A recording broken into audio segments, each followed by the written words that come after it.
Shalom Desna. Shalom Mas, gimana Iya, kabarnya Mas? baik. Ini kita akan diskusi sederhana saja dan juga rileks saja. Jadi ada netizen yang bertanya begini. Kalau Tuhan Yesus itu bisa menyembuhkan, ada mujizat, dia bisa menyembuhkan lewat hamba-hamba Tuhan. Mengapa saat ini dia tidak menyembuhkan para pasien corona? Maksudnya itu kan terukur sekali ya, dari positif corona didoakan terus kemudian karena mujizat Tuhan menjadi negatif. Kan bagus banget sebenarnya ini. Gimana Desa menjawabnya? Mengapa ini? Oh ya, ya namanya orang sakit pasti pengennya sembuh. Tetapi tujuan yang lebih utama dari Tuhan itu sebenarnya keselamatan bagi umat manusia. Jadi kesembuhan itu hanya bagian dari keselamatan itu, tetapi tidak selalu Tuhan itu pasti menyembuhkan gitu, tidak selalu.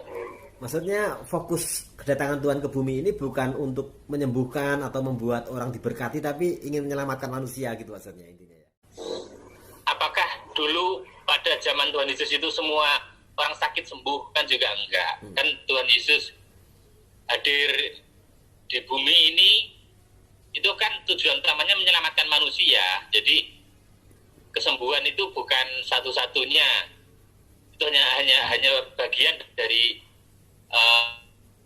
mukjizat Tuhan, tetapi bukan itu yang tujuan utamanya, tapi keselamatan manusia. Menurut saya sih seperti itu.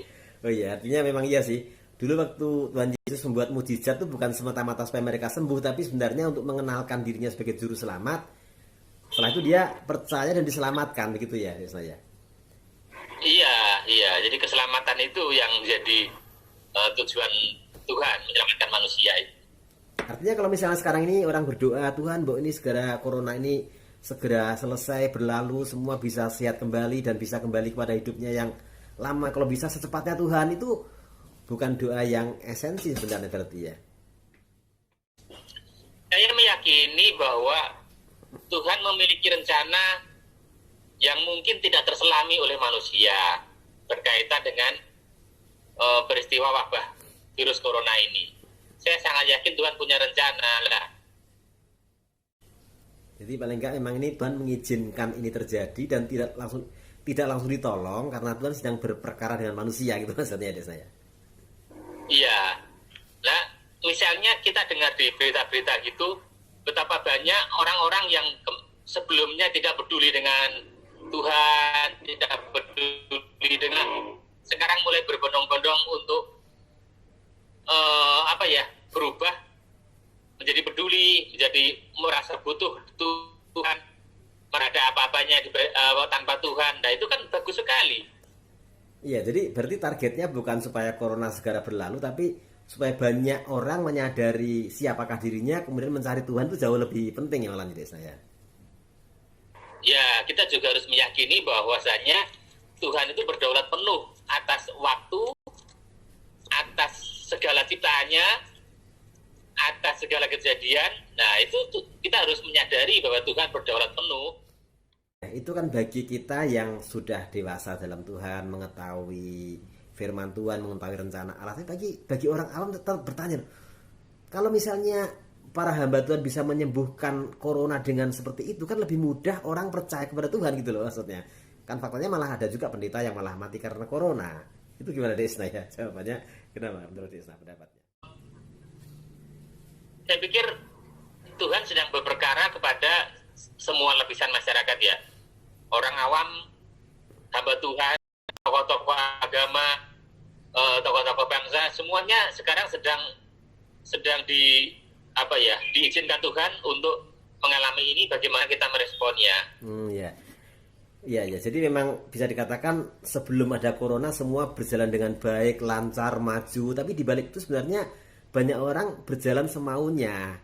Yang ada yang gila harta, gila kehormatan, gila gaya hidup, foya-foya, gila akan hobi, menyepelekan Tuhan, mengejar teknologi semakin tinggi dan melupakan Tuhan.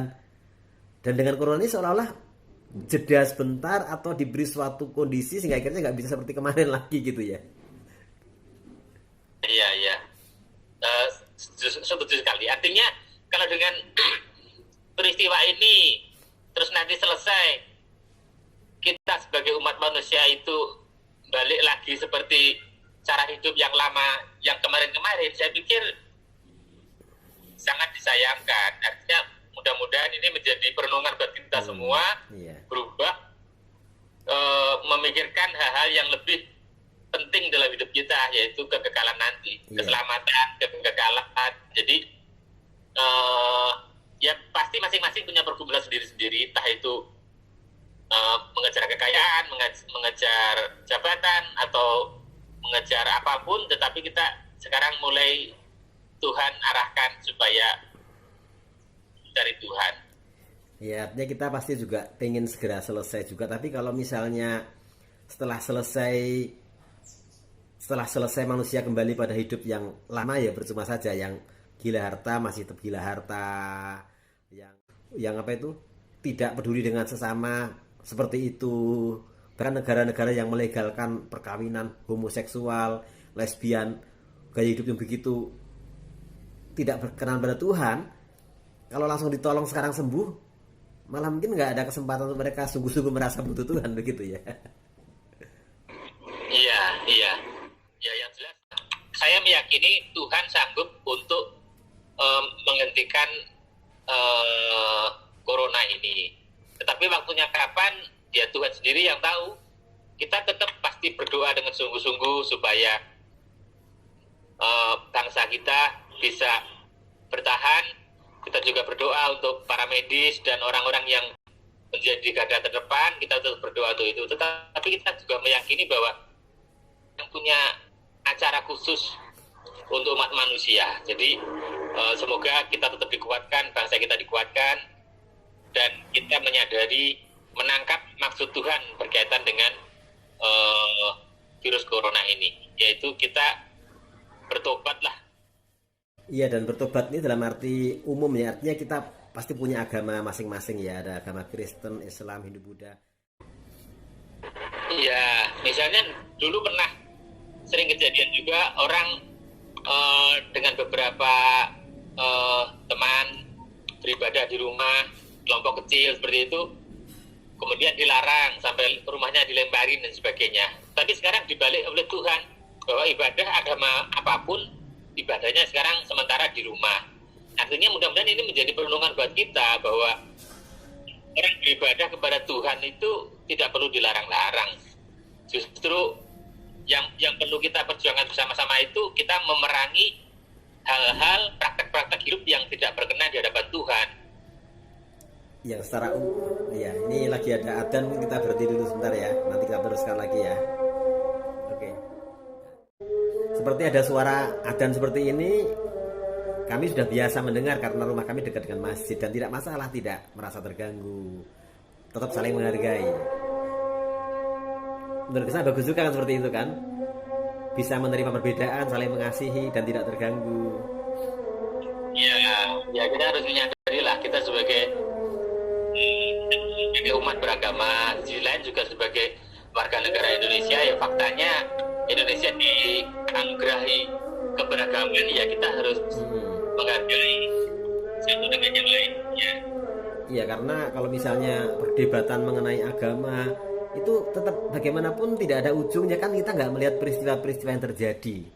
Dari cerita-cerita di kitab kita masing-masing pun kita nggak melihat. Jadi lebih baik kita percaya sungguh-sungguh dengan apa yang kita percayai, mempraktekkan hidup nyata, berlomba-lomba dalam kebaikan. Dengan virus corona ini kita berharap sebagai bangsa kita semakin dewasa.